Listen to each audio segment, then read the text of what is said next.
Yo, what is going on, guys? I'm back with another video, and today I'm coming at you with some more NBA breaking news. Now today, Sims tweeted out that James Harden now has the Milwaukee Bucks and Miami Heat among his preferred trade destinations, along with the Sixers and the Brooklyn Nets. Now, on the topic of the Brooklyn Nets, tweet came out today by the Hoops on today on Twitter, saying that Houston has no interest in a trade with Brooklyn unless their trade package includes Kevin Durant or Kyrie Irving, which I feel like is very hard to even fathom because the Nets will not give up KD for anybody.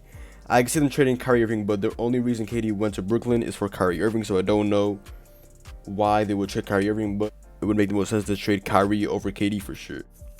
Now the next thing is Harden has said that he wants to go to the Milwaukee Bucks with the Heat.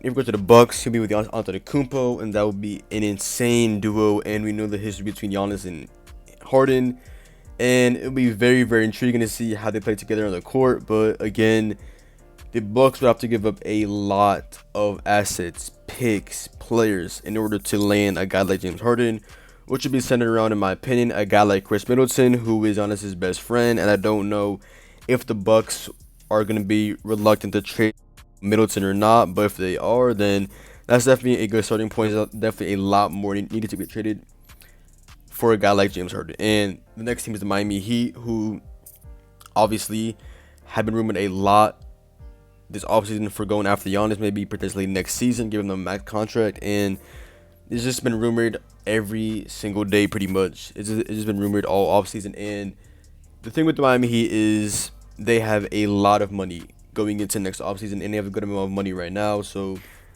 they can offer Giannis a max contract next offseason after just giving a max of Adebayo and still be very good when it comes to cap space. So the thing with the Heat is a tweet came out today by at the NBA Central saying that the Miami Heat have been unwilling to include Herro in any package for James Harden so far, per Greg Sylvander, which is a trusted Miami Heat source. So as a Heat fan, I really don't know why the Heat are reluctant to trade Herro, even though I do love Herro for something like James Harden. I do understand one thing though.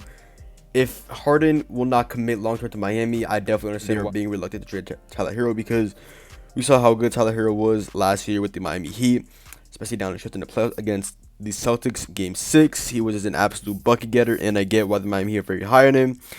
And I do understand now why the Miami Heat are not willing to trade Herro for James Harden if they can't get a long-term commitment out of James Harden, which I 1,000% understand.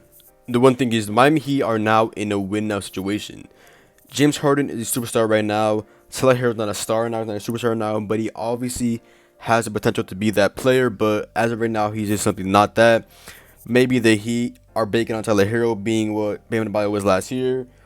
Ben Adebayo was a backup to Hassan Whiteside, and the next year was an all-star, became a star, and now he's on a max contract. So maybe the Heat think that's the same exact path that Herro will now be on. So if the Heat are that high on Herro, I definitely do understand why they're being reluctant on not including Herro in a deal with the Houston Rockets for James Harden.